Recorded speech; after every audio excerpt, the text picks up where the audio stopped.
তাবারক তাআলা আপনাকে আমাকে এক জান্নাতি বাগানে বসার তৌফিক দান করলেন, সে আল্লাহ তাবারক তাআলার দরবারে আবারও একবার দিল থেকে উচ্চ স্বরে বলি আলহামদুলিল্লাহ। হাদিসের ভিতরে আছে, আমাদের নবী সাল্লাল্লাহু আলাইহি ওয়াসাল্লাম বলেন, যেখানে আল্লাহ আল্লাহ রসুলের আলোচনা হয়, যেখানে কুরআন সুন্নাহর আলোচনা হয়, সেই জায়গা আর জায়গা থাকে না, ওই জায়গাটা জান্নাতের বাগানে পরিণত হয়ে যায়। সুবহানাল্লাহ।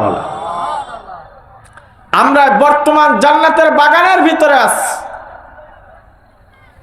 এই জমিন একদিন কথা বলবে, আল্লাহ পাক জমিনের বাকশক্তি খুলে দিবেন। সূরা জিলজালার ভিতরে আল্লাহ পাক বলেন, ইযা জুলজিলাতিল আরদু জিলজালাহা ওয়া আখরাজাতিল আরদু আসকালাহা ওয়া ক্বালাল ইনসানু মা লাহা ইয়াউমা ইদিন তুহাদ্দিসু আখবারাহা। আল্লাহ পাক একদিন এই জমিনের বাকশক্তি খুলে দিবেন, এই জমিন কথা বলবে, এই জমিন এই মাটি আপনার আমার পক্ষে বিপক্ষে আল্লাহকে বলে দিবেন, সব প্রকাশ করে দিবেন। জমিন আল্লাহকে ডাক দিয়ে বলবেন, ও গো পরওয়ারদিগার, ও গো মালিক, তোমার এই বান্দা আমার বুকের উপরে বসে তাস খেলছে, তোমার বান্দা আমার বুকের উপরে বসে জিনা ব্যভিচার করছে, তোমার এই বান্দা আমার বুকের উপরে বসিয়া বসিয়া গীবত শিকায়ত করছে, তোমার এই বান্দা আমার বুকের উপরে বসিয়া মানুষের উপর জুলুম নির্যাতন করছেন, খুন খারাপি করছেন। আবার এই জমিন আল্লাহকে ডাক দে বলবেন, ও গো পরওয়ারদিগার, তোমার এই বান্দা আমার বুকের উপরে বসিয়া তোমার নামের জিকির করছে। সুবহানাল্লাহ বলেন। এই জমিন আপনার আমার পক্ষে আল্লাহকে ডাক দে বলবেন, ও গো পরওয়ারদিগার, তোমার এই বান্দা তোমার এই বান্দি আমার বুকের উপরে শীতের মৌসুমে বসিয়া খাড়ের উপরে পাতলা কাপড়ের উপরে বসিয়া কুরআন এবং হাদিসের আলোচনা শুনছেন গো আল্লাহ। এই জমিন আপনার আমার পক্ষে এবং বিপক্ষে সাক্ষী দিবেন। সেই দিন মানুষেরা বলতে থাকবে, ওয়াকালাল ইনসানু মা লাহা, মানুষেরা সেই দিন বলতে থাকবে, আমরা তো এতদিন পর্যন্ত জানতাম জমিন তো কথা বলতে পারে না, জমিনের বাকশক্তি তো আজকে খুলে গেছে। এই কারণে মুসলমান, এই জমিনের উপরে আপনি আমি কত গুনাহের কাজ করতেছি, কিন্তু সাবধান, একদিন না একদিন এই জমিন আপনার আমার পক্ষে বিপক্ষে কথা বলবে। শুধু জমিন না, মাটি না, কিয়ামতের ময়দানে আপনার আমার হাত, আপনার আমার পা, আপনার আমার চক্ষু, আপনার আমার কান, আপনার আমার মুখ কথা বলবে। আল্লাহ পাক বলতেছেন, ওয়া তুকাল্লিমুনা আইদিহিম ওয়া তাশহাদু আরজুলুহুম বিমা কানু ইয়াকসিবুন। আল্লাহু আকবার। আল্লাহ পাক সুবহানাহু ওয়া তাআলা বলতেছেন, বান্দা, তোমার বিরুদ্ধে কিয়ামতের ময়দানে তোমার অঙ্গ প্রত্যঙ্গ তোমার বিরুদ্ধে সাক্ষী দিবেন। হাত বলবেন, আল্লাহ, নাজায়েজ কাজ আমার দ্বারা হয়েছে। চক্ষু বলবেন যে আল্লাহ, তুমি যে সমস্ত জিনিসকে হারাম করে দিয়েছিলে দেখার জন্য, দেখা নিষিদ্ধ ছিল, সেগুলো আমি দেখছি। মুখে বলবে, ও গো পরওয়ারদিগার, আমি বেগানা মহিলাকে চুমু খাইছি, আমার দ্বারা গুনাহ হয়েছে। পরওয়ারদিগারকে ডাক দে বলবেন, ও গো পরওয়ারদিগার, যে জায়গাতে যাওয়া নিষিদ্ধ ছিল সেখানে আমি গিয়েছি, আমি হেঁটে হেঁটে চুরি করতে গিয়েছি, হেঁটে হেঁটে মানুষের কাছে মানুষের উপর জুলুম করার জন্য গিয়েছি, আমি হেঁটে হেঁটে গানের আসরে গিয়েছি, আপনার আমার হাত, আপনার আমার পা, আপনার আমার কান, আপনার আমার চক্ষু, এমনকি আপনার আমার শরীরের চামড়া পর্যন্ত আপনার আমার বিরুদ্ধে সাক্ষী দিবেন। আপনার আমি বলি তো, মাটিয়ে সাক্ষী দিবে, জমিনে সাক্ষী দিবে, আমার হাত, আমার পা, আমার অঙ্গ প্রত্যঙ্গ যদি সাক্ষী দেয়, আমার বাঁচার আর কোন কায়দা আছে? আল্লাহ পাক কুরআনে কারিমের ভিতরে বলেন, ওয়া উম্মিহি ওয়া আবিক ওয়া সাহিবাতিহি ওয়া বানি। আল্লাহ ডাক দিয়ে বলতেছেন, বান্দা দুনিয়াতে আমার নাফরমানি করছো, তোমার সন্তান সন্ততির জন্য, বিবি বাচ্চার জন্য নামাজ না পড়িয়া রৌদ্রের ভিতরে তুমি মাঠে ঘাটে কাজ করছিলা, বিবি বাচ্চার সুখ আর শান্তির জন্য আমার হুকুম আদায় করো নাই, নামাজ বাদ দিয়া, রোজা বাদ দিয়া কৃষি কাজ করছো, তুফানকে তুফান, বৃষ্টির ভিতরে তুমি মাঠে কাজ করছো, রৌদ্রের ভিতরে তুমি কাজ করছো, বিবি বাচ্চাকে ছেড়ে তাদের সুখের দিকে মুখ তাকিয়ে তুমি বিদেশ ছিলা 5 বছর 10 বছর, ব্যবসা বাণিজ্য করছো, খায়া না খায়া জমি ক্রয় করছো, ফ্ল্যাট বাড়ি বানাইছো, বান্দা হাজার হাজার নয়, লক্ষ লক্ষ কোটি কোটি টাকা ব্যাংকে জমা রাখছো বিবি বাচ্চার জন্য। কিয়ামতের ময়দানে তোমার ছেলে তোমাকে পরিচয় দিবে না আব্বা বলে, মা তার মেয়েকে পরিচয় দিবে না, ছেলে তার বাবাকে পরিচয় দিবে না, ভাই ভাইকে পরিচয় দিবে না, বোন বোনকে পরিচয় দিবে না, বন্ধু বন্ধুকে পরিচয় দিবে না। আল্লাহ পাক বলতেছেন, বান্দা কাদের জন্য আজকে তুমি দুনিয়াতে পাগল হইছ?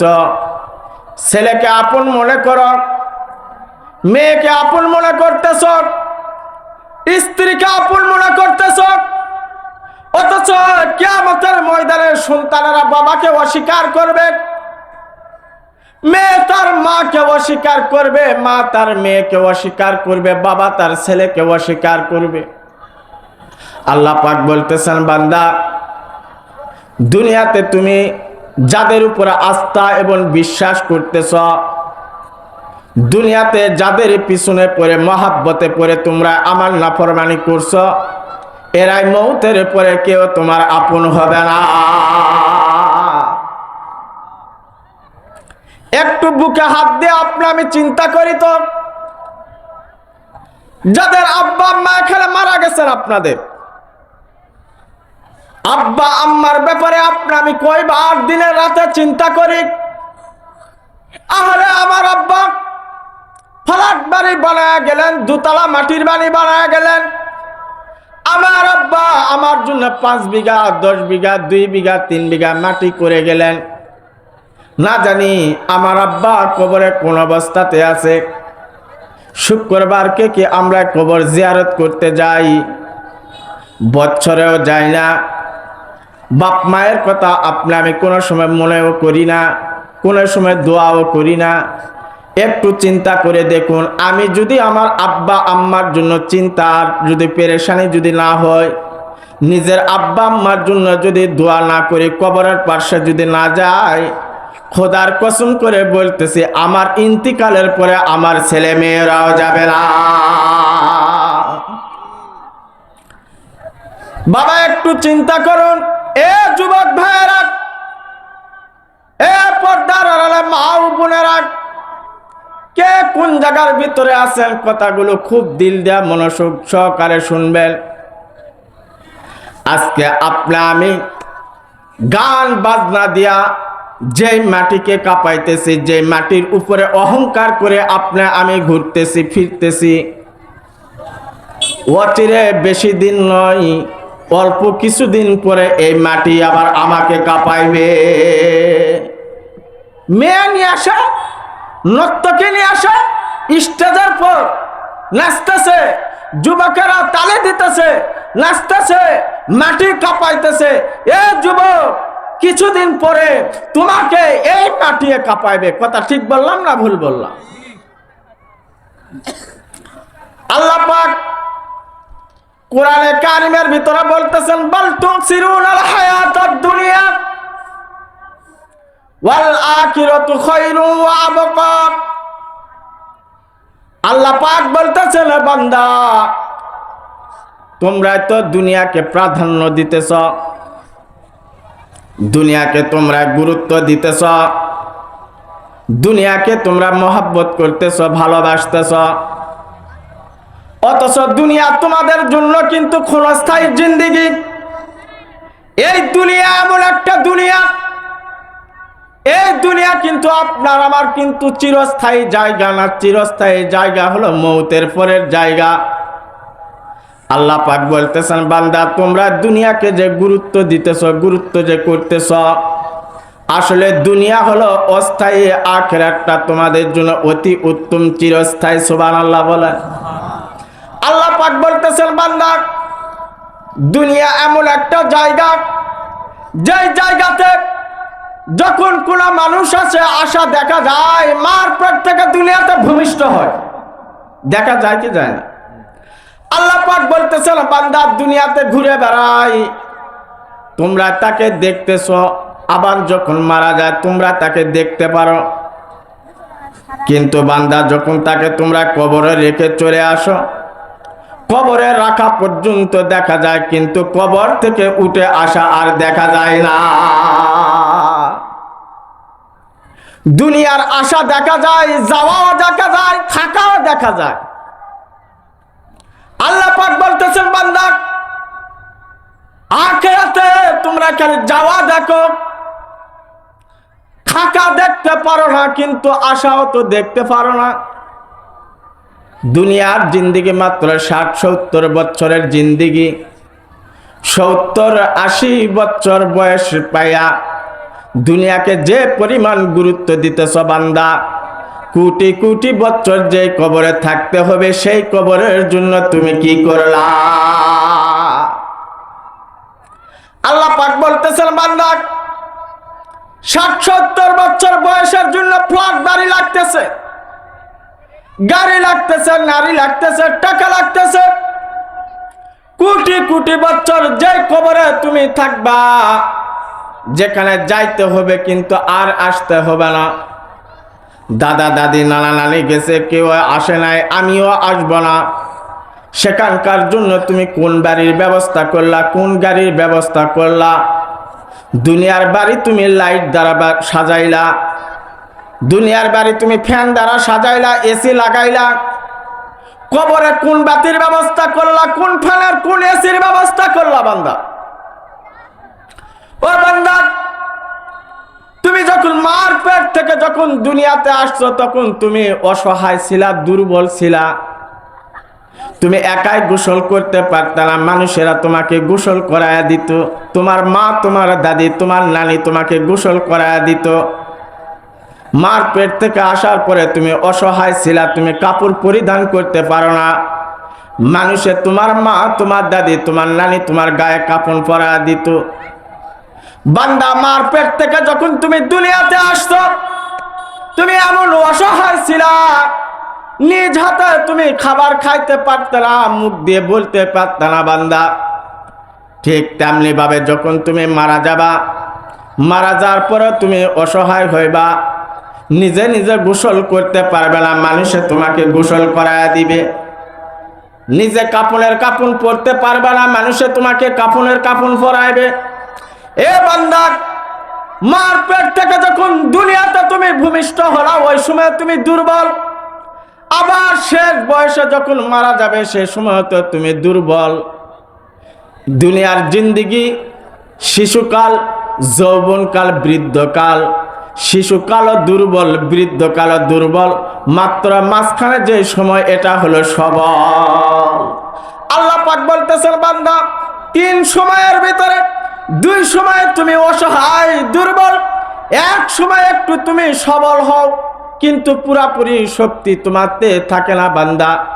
এ বান্দা, দুনিয়াতে তুমি এই চলার জন্য তুমি কত কি ব্যবস্থা করতেছ, কিন্তু পরকালের দিনের জন্য, কিয়ামতের ময়দানের জন্য কিয়ামতের দিনের জন্য তুমি কি সঞ্চয় করলা, তুমি কি পাঠাইলা? আল্লাহ পাক কোরআনে কারিমের ভিতরে বলতেছেন, ইয়া আইয়ুহাল্লাযীনা আমানুত্তাকুল্লাহ ওয়াল তানজুর নাফসুম মা কদ্দামাত লিগাদ। আল্লাহ পাক বলতেছেন, ও ঈমানদাররা, তোমরা আল্লাহকে ভয় করো। যেই মানুষ আল্লাহকে ভয় করবে, যেই মানুষের দিলের ভিতরে আল্লাহর ভয় থাকবে, ওই মানুষের দ্বারা কোনোদিন চুরি ডাকাতি হইতে পারে না। আপনারা বলেন তো, যার দিলের ভিতরে আল্লাহর ভয় আছে, এই মানুষের দ্বারা চুরি হইতে পারে? মিশকাত শরীফের হাদিস, প্রথম খণ্ড, হাদিসের নাম হাদিসে জিবরাইল। আপনার আমার নবী বলেন, এ দুনিয়ার মানুষেরা, তোমরা এমন ভাবে নামাজ আদায় করো, মনে করো যে আমি আল্লাহকে দেখতেছি। আল্লাহু আকবার বলেন। আল্লাহর পয়গম্বর বলেন, তোমরা যদি এই কথা যদি দিলে দিলে যদি না মনে করতে পারো, তাহলে তোমরা মনে করো আমি আল্লাহকে দেখতেছি না, কিন্তু আল্লাহ আমাকে দেখতেছে। এই ধারণা করে তোমরা যদি নামাজ পড়ো, কি লাভ হবে? আপনার আমার নবী বলেন, একটা মানুষ যদি প্রত্যেকদিন 5 ওয়াক্ত নামাজ যদি আদায় করে, আল্লাহর ভয় দিলের ভিতরে, দুনিয়ার কোন মানুষ রাজা বাদশাহ দেখতেছে না, কিন্তু আল্লাহ আমাকে দেখতেছে, এই মানুষ নামাজ পড়ার পরে যদি চুরি করতে যায়, সেখানেও তার দিলের ভিতরে এই কথা জেগে উঠবে, দুনিয়ার কোন মানুষ দেখতেছে না, আল্লাহ আমাকে দেখতেছে। এই মানুষ যদি জিনা ব্যভিচার করতে যায়, সেখানেও তার দিলের ভিতরে এই কথা ঢুকবে, দুনিয়ার কোন মানুষ দেখতেছে না, আমার আব্বার চোখে ফাঁকি দিলাম, গ্রামের মানুষের চোখে ফাঁকি দিলাম, দুনিয়ার মেম্বার চেয়ারম্যান এমপি মন্ত্রীর চোখে ফাঁকি দিলাম, কিন্তু আমার পরওয়ারদিগারের চোখে তো ফাঁকি দিতে পারলাম না। এই মানুষের দিলের ভিতরে যখন আল্লাহর ভয় যখন ঢুকে যাবে, ওই মানুষের দ্বারা কোনোদিন কোনো গুনাহের কাজ হইতে পারে না।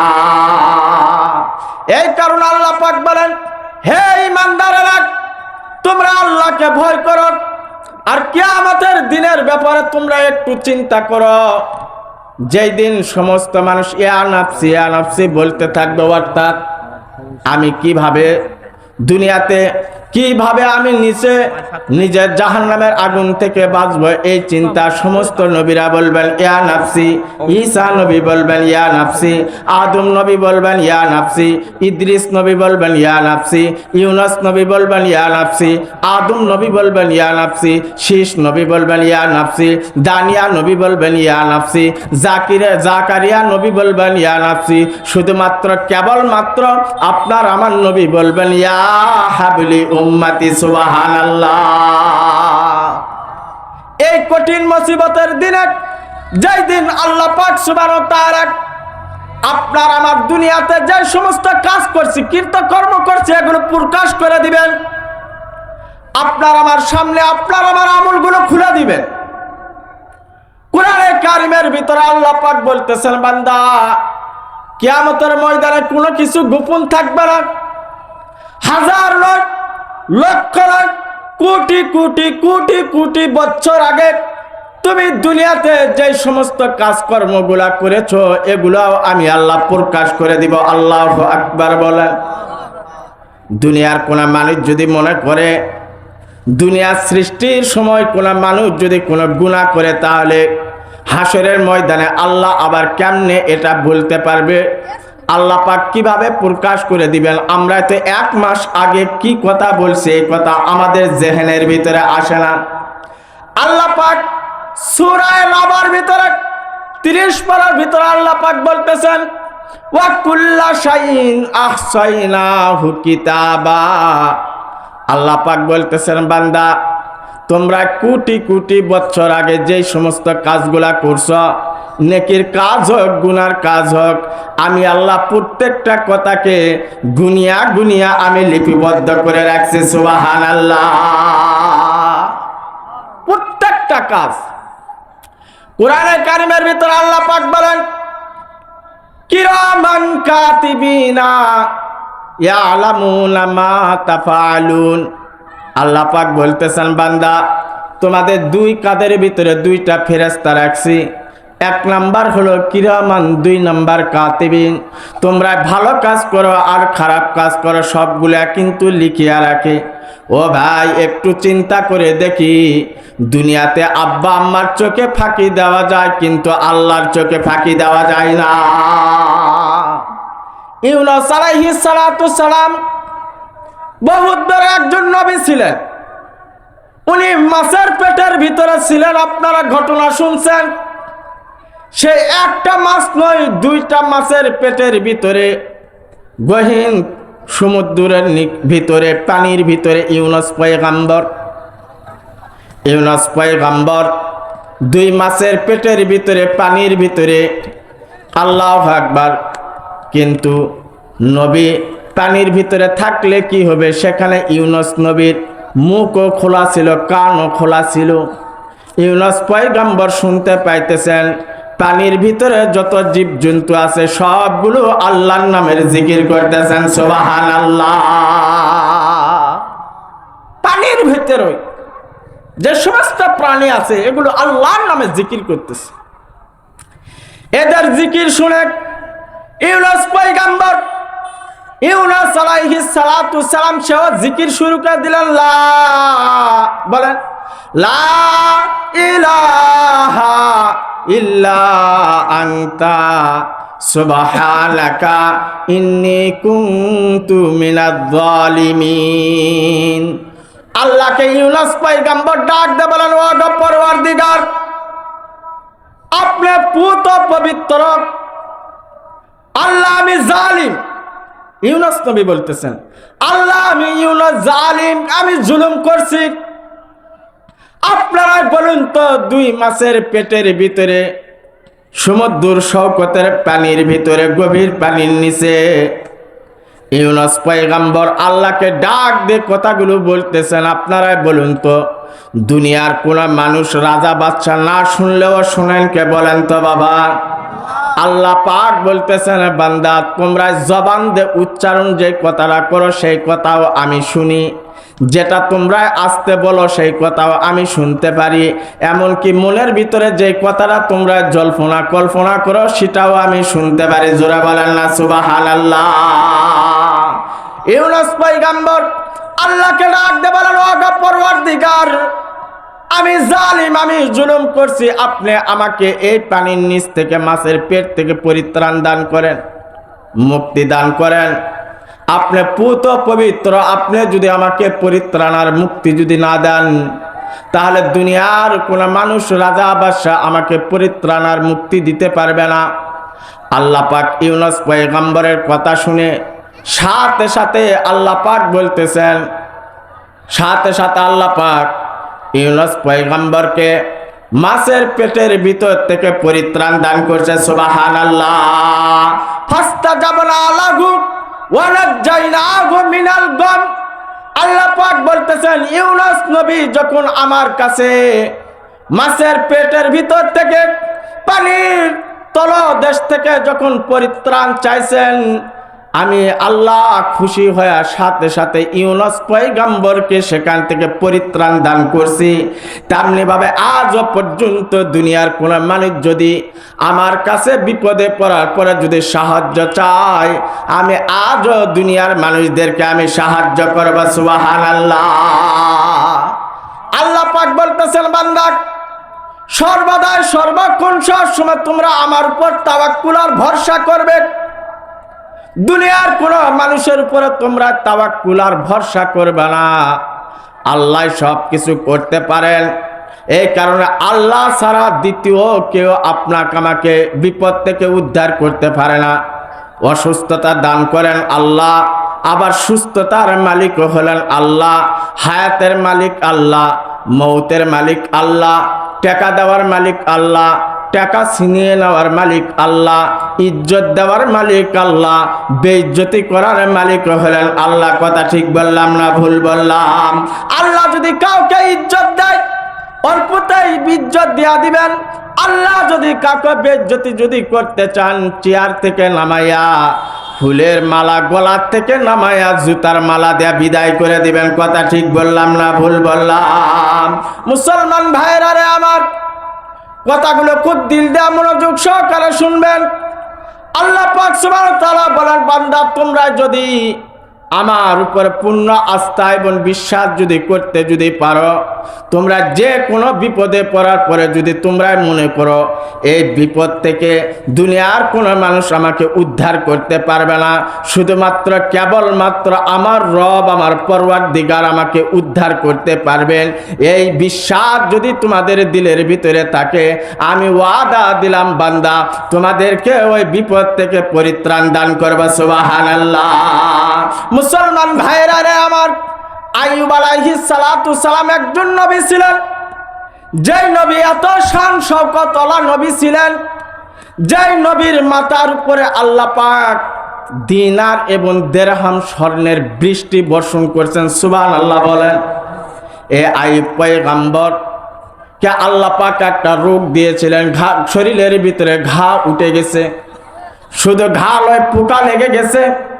তাফসীরের কিতাবের ভিতরে লেখেন, আইয়ুব পয়গম্বরকে, আইয়ুব নবীকে গ্রাম থেকে অনেক দূরে সরায়া দিয়েছেন। তার নিকটে কোনো স্ত্রীও নাই, কোনো বাচ্চা কাচ্চা কেউ নাই, গ্রামবাসী নাই, শুধু একজন স্ত্রী ছিলেন, তার নাম হলো বিবি রহিমা। আইয়ুব নবীর পাশে আছেন, সেবা যত্ন করতেছেন। 1 বছর 2 বছর নয়, 18 বছর পর্যন্ত আইয়ুব নবীর গায়ে ঘা ছিলেন।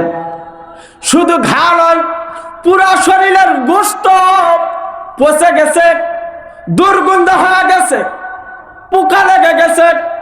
18 বছর পরে আইয়ুব পয়গম্বরের জিহ্বার মাথার ভিতরে পোকা লেগে গেছে, ঘা উঠে গেছে। আইয়ুব আলাইহিস সালাতু সালাম আল্লাহ পাককে ডাক দিয়ে বলতেছেন, ও গো পরওয়ারদিগার, এতদিন পর্যন্ত আমার পুরা শরীরের ভিতরে ঘা ছিল, পোকা ছিল, এতে আমার তো কোনো দুঃখ ছিল না, কষ্ট ছিল না। আমি জিহ্বা দ্বারা তোমার নামের জিকির করিয়া করিয়া আমি মজা নিতাম, শান্তি নিতাম। আজকে যখন তুমি আমার জিহ্বার ভিতরে পোকা লাগায় দিছো, ঘা লাগায় দিছো, তোমার নামে তো আমি তো আর জিকির করতে পারবো না গো পরওয়ারদিগার, দয়া মায়া করিয়া তুমি আমার জিহ্বার ভিতরে ঘা আর পোকা লাগায় দেও না। আল্লাহর কাছে যখন পূর্ণ আস্থা এবং বিশ্বাস রেখে আল্লাহকে যখন ডাক দিয়ে বলতেছিল, ও গো পরওয়ারদিগার, আপনি ছাড়া আমাকে এই বিপদ থেকে, রোগ থেকে পরিত্রাণ দান করতে কেউ পারবেন না। সাথে সাথে আল্লাহ পাক আইয়ুব নবীর কথা পছন্দ করছেন, খুশি হয়ে গেছে কথা শুনে। আইয়ুব পয়গম্বরকে আল্লাহ পাক ডাক দিয়ে বলতেছেন, উরকুদ বিরিজিলিক, ও আমার দুস্থ আইয়ুব, তুমি শোয়ার থেকে তুমি দাঁড়িয়ে যাও। দাঁড়িয়ে যাওয়ার পরে আইয়ুব তোমার পায়ে পা দ্বারা পাথরকে তুমি আঘাত করো, দেখবা সেখান থেকে পানির ফোয়ারা বের হবে, ঝর্ণা বের হবে। আল্লাহু আকবার বলেন। এই পানি দ্বারা তুমি গোসল করবা, পানি তুমি পান করবা, দেখবা মুহূর্তের ভিতরে তুমি সুস্থ হয়ে যাইবা। আইয়ুব নবী শোয়ার থেকে দাঁড়িয়ে গেলেন, পা দ্বারা উনি পাথরের ভিতরে আঘাত করলেন, সেখান থেকে পানির ফোয়ারা সৃষ্টি হলো, পানির ঝর্ণা সৃষ্টি হলো। আইয়ুব আলাইহিস সালাতু সালাম ওই পানি দ্বারা গোসল করলেন, পানি পান করলেন। আল্লাহু আকবার। সাথে সাথে আইয়ুব নবীর শরীরের যত ঘা পোকা ছিল সবগুলা দূর হয়ে গেছে। সুবহানাল্লাহ বলেন। ওনার জিহ্বা ভালো হয়ে গেছে। শুধু ভালো হয় নাই, তাফসীরের কিতাবের ভিতরে লেখেন, আইয়ুব নবী 18 বছর পর্যন্ত বিছানায় শুয়ে থাকার কারণে চিকন হয়ে গেছিলেন, হ্যাংলা হয়ে গেছেন, চেহারা নষ্ট হয়ে গেছিল। কিন্তু ওই পানি দ্বারা যখন সে গোসল করছে, চেহারা সুন্দর হয়ে গেছে, মোটা তাজা হয়ে গেছে। পাশে ছিলেন বিবি রহিমা, মা রহিমা ছিলেন। বিবি রহিমা আইয়ুব পয়গম্বরকে আর চিনতে পারতেছেন না। বিবি রহিমা আইয়ুব নবীকে ডাক দিয়ে বলেন, কে তুমি, পরপুরুষ কোথা থেকে আমার কাছে আসলে? আইয়ুব নবী বলতেছেন, রহিমা, আমি কোনো পরপুরুষ না, আমি কোনো অন্য মানুষ না, ভালো করে তাকিয়ে দেখো, আমি হলাম তোমার আইয়ুব। সুবহানাল্লাহ বলে। আইয়ুব আলাইহিস সালাতু ওয়াস সালাম আল্লাহর উপর আস্থা রাখছিলেন, তাওয়াক্কুল আর ভরসা করছেন আল্লাহ আমাকে ভালো করবে।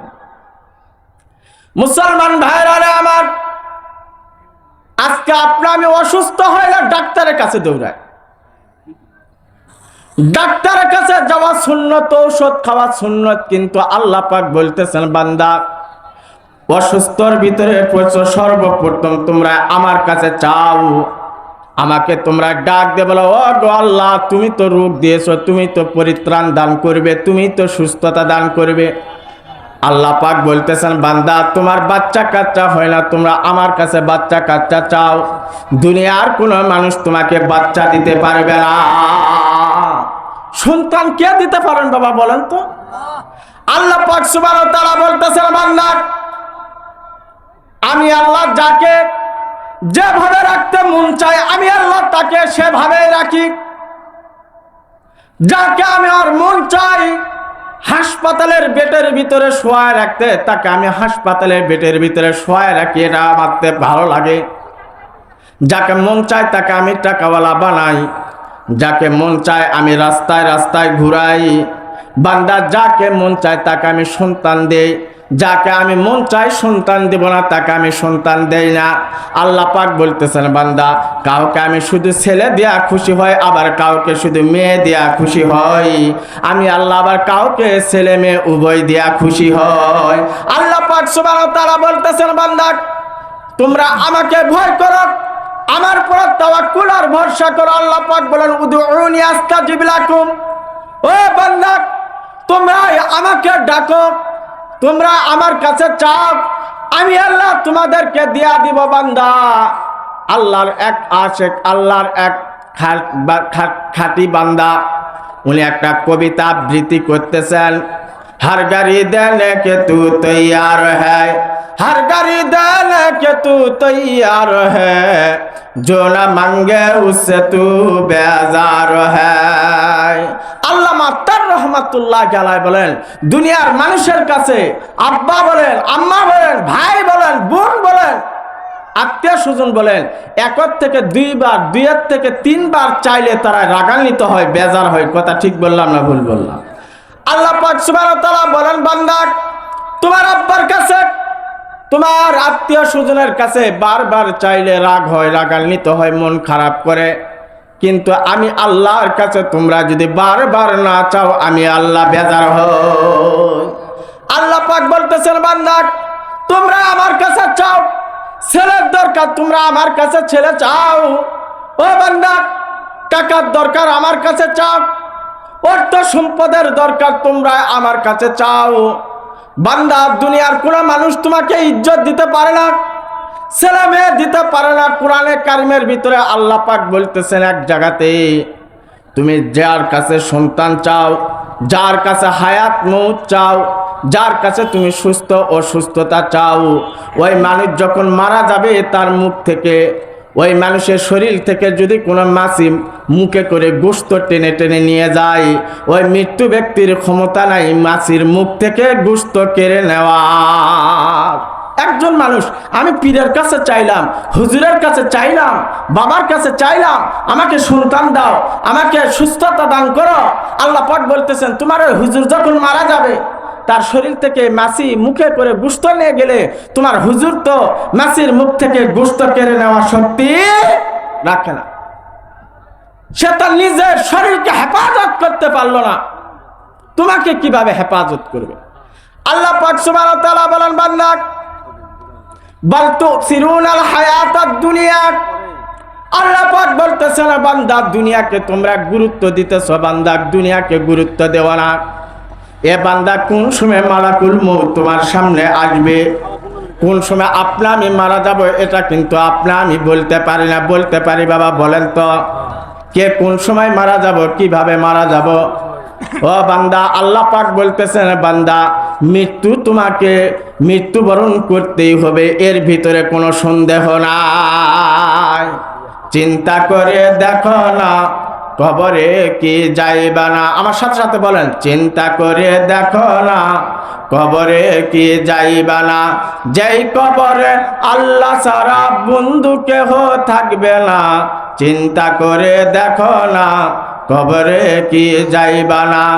এ দুনিয়ার সবই পর, কবর যে তোর আসল ঘর। এ দুনিয়ার সবই পর, কবর যে তোর আসল ঘর। থাকতে হবে সেইখানেতেই শুধুই মাটির বিছানা। চিন্তা করে দেখো না কবরে কি যাইবা না। কবরে যাওয়া লাগবে কি লাগবে না? এই কারণে আল্লাহ পাক বলতেছেন, এ দুনিয়ার মানুষেরা ভালো করে শুনে রাখো, দুনিয়াকে তোমরা প্রাধান্য দেও না। আজকে তুমি তোমার স্ত্রীর মহাব্বতে পড়ে, ছেলে মেয়ের মহাব্বতের ভিতরে পড়ে, প্রেমিক প্রেমিকার মহাব্বতের ভিতরে পড়ে আল্লাহর নাফরমানি করতেছি, রসুলের নাফরমানি করতেছি। কিন্তু আল্লাহ পাক কিয়ামতের ময়দানে কিন্তু আপনাকে আমাকে ধরবেন। একটু চিন্তা করে দেখুন, আল্লাহ পাক সুবহানাহু ওয়া তাআলা বলতেছেন, বান্দা যাদের জন্য তোমরা দুনিয়াতে খাটাখাটনি করতেছ, যাদের জন্য তোমরা নাফরমানি করতেছ, তোমরা কিন্তু একদিন না একদিন কিন্তু আমার কাছে ধরা খাবে। আল্লাহ পাক সুবহানাহু ওয়া তাআলা বলেন, বাল তুকসিরুনাল হায়াতাদ দুনিয়া ওয়াল আখিরাতু খায়রুন ওয়া আবকা। আল্লাহ পাক সুবহানাহু ওয়া তাআলা বলেন, কিয়ামতের ময়দানে তোমাদের আমলগুলা তোমাদের সামনে আমি প্রকাশ করব। তোমাদের আমলগুলা তোমাদের নিজেকেই পড়তে হবে, তোমাদের গলার ভিতরে লটকা দিব। কোন দিন কয়টা বাজে তোমরা ভালো কাজ করছিলা, কয়টা বাজে খারাপ কাজ করছিলা। আল্লাহ পাক সুবহানাহু ওয়া তাআলা সূরা হাক্কার ভিতরে বলেন, ফালাইসা লাহুল ইয়াওমা হাহুনা হামিম। আল্লাহ পাক সুবহানাহু ওয়া তাআলা বলতেছেন, বান্দা কবরের ভিতরে কিয়ামতের ময়দানে তোমার কোনো বন্ধু বান্ধব থাকবে না, আপনজন থাকবে না। সেই দিন কিয়ামতের ময়দানে আল্লাহ পাক কারো ডান হাতে আমলনামা দিবেন, কারো বাম হাতে আমলনামা দিবেন। যাদের ডান হাতে আমলনামা দিবেন এরা হবে জান্নাতি, আর যাদের বাম হাতে আমলনামা হবে এরা হবে জাহান্নামী। যেই দিন মানুষের বাম হাতে আমলনামা আসবে, জাহান্নামের ফয়সালা হয়ে যাবে, সেই দিন সেই মানুষ আফসোস করে বলতে থাকবে, হালাকা আন্নি সুলতানিয়া। হায় আফসোস, সেই দিন আফসোস করতে থাকবে। আল্লাহ পাক বলেন, মৌতের পরে, ইন্তিকাল করার পরে কিয়ামতের ময়দানে তুমি আফসোস করে 2 পয়সার কোনো লাভ হবে না।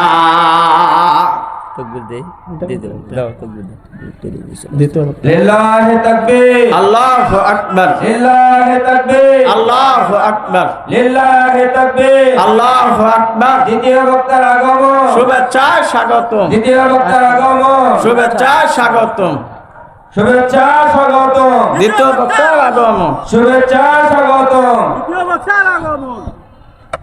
আলহামদুলিল্লাহ।